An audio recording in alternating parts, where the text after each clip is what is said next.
Quando o magnata do petróleo Harrison Hunt morreu em 1974, ele deixou bilhões para sua família. Mas quem é Harrison Hunt? Pois bem, Harrison Lafayette Hunt Jr. foi um magnata do petróleo americano. Ganhou muito dinheiro ao trocar ganhos do pôquer por direitos de petróleos de acordo com a lenda. Mas, mais provavelmente, ele ganhou através do dinheiro de especulações bem-sucedidas em arrendamentos de petróleo. Ele finalmente garantiu o título de grande parte do campo de petróleo do leste do Texas, um dos maiores depósitos de petróleo do mundo. Ele adquiriu os direitos de terra petrolíferas do leste do Texas, inicialmente através de uma compra de terras de $30 mil do especulador de petróleo Dad Joyner, e fundou a Hunt Oil em 1936. A partir dela e de suas outras aquisições, que incluíam diversos interesses em publicações, cosméticos, cultivos, produtores de alimentos saudáveis, ele acumulou uma fortuna que estava entre as maiores do mundo. Então, dois de seus filhos, Herbert e Nelson, levaram sua herança de dinheiro do petróleo para o mercado de commodities, investindo de uma maneira que seu pai nunca havia imaginado. Os irmãos Hunt acreditavam que a inflação faria com que a prata se tornasse um paraíso, assim como o primo mais caro, o ouro. Nelson Bunker Hunt, em particular, acreditava que haveria pressões inflacionárias que destruiriam o valor de qualquer investimento denominado ou vinculado ao papel moeda. Bunker previu um aumento de pelo menos 10 vezes no preço da prata como resultado da queda do valor real do dólar. Então, ele e seu irmão começaram a comprar prata física, bem como contratos futuros.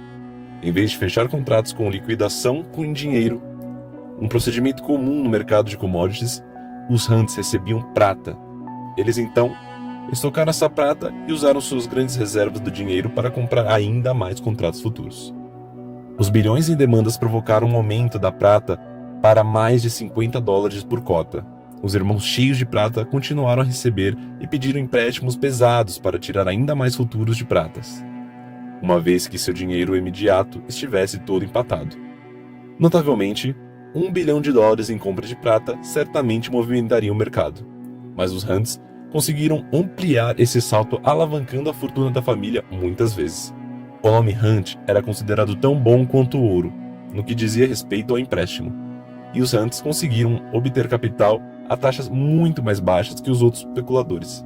Os Hunts também pegaram seu evangelho na prata como o verdadeiro refúgio das próximas enchentes inflacionárias para investidores ricos em todo o mundo e reuniram os fundos dos convertidos para comprar mais prata e contratos futuros. Alguns dos especuladores que ajudaram os Hunts incluíam investidores sauditas, um fato que se tornaria importante quando o governo dos Estados Unidos começasse a se interessar pelas atividades dos Hunts. Os irmãos Hunt já haviam reduzido consideravelmente a quantidade de prata disponível no mercado e tornaram sua ação de compra contínua ainda mais poderosa, aumentando o preço da prata. Em qualquer transação de commodities, há longos e curtos, mas nesse caso, os curtos foram amplamente superados. Um pequeno aperto se desenvolveu à medida que os irmãos continuaram a comprar ações de prata disponíveis e a receber seus contratos futuros. A posição dos Hunts agora valia cerca de $4,5 bilhões. As pessoas estavam penhorando moedas e talheres para aproveitar o alto preço da prata, aumentando a oferta, mas restava menos de 1/3 do mercado de prata que os Hunts não controlavam por meio de contratos futuros. Os Hunts suspeitavam que as forças, especialmente o governo dos Estados Unidos, estavam conspirando para roubar suas riquezas. Esse ponto de vista antigovernamental impulsionou a fixação dos irmãos Hunt com o mercado da prata.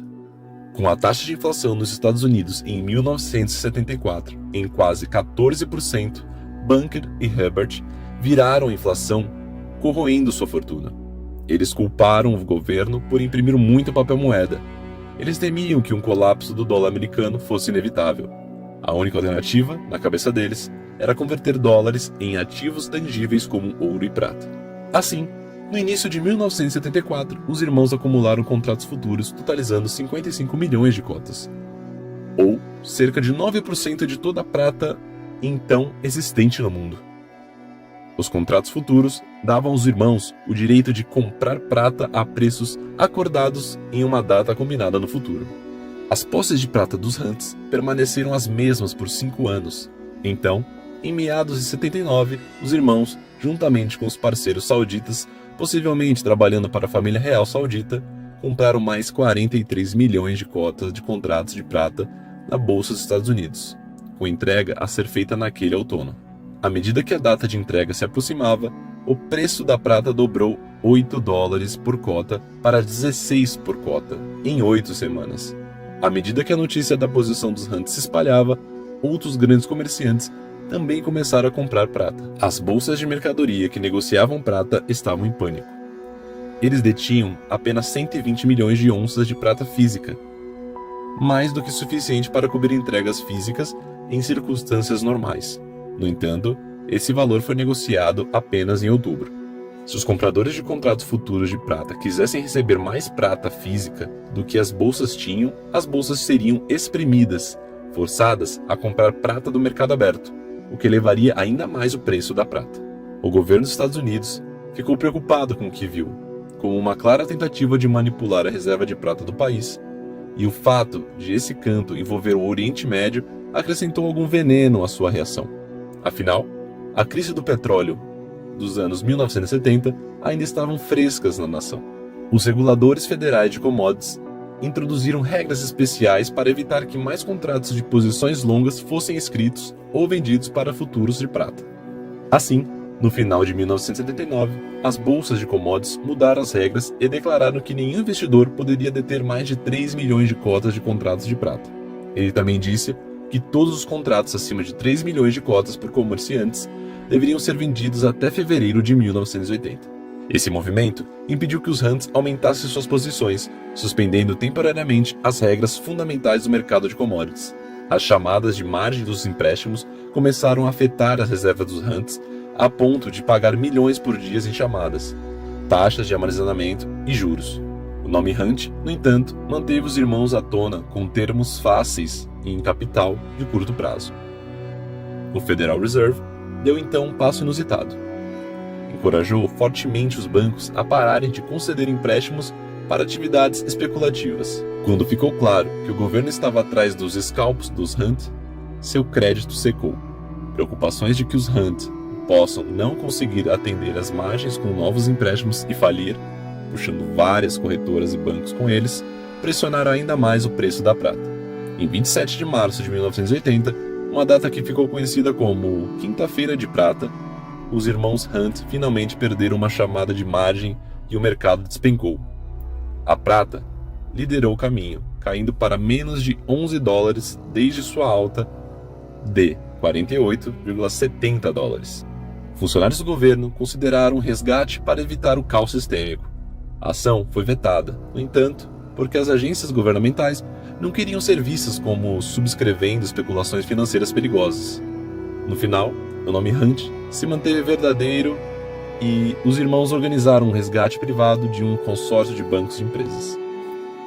Os Hunts foram arrastados à frente do Congresso, repreendidos, acusados de manipulação, multados novamente e forçados à falência. Levou quase uma década para eles desfazerem todas suas posses de prata e satisfazer os credores. E a conta final os deixou bilhões mais pobres, embora ainda ricos para a maioria dos padrões. Quer tenham a intenção de manipular o mercado ou não, os Hunts criaram uma bolha no mercado de prata que abalou severamente o sistema financeiro. Quer o ativo-alvo seja ações, pratas ou casas suburbanas espalhadas, muita exuberância racional, no mercado sempre volta a morder a mão que o alimenta no final.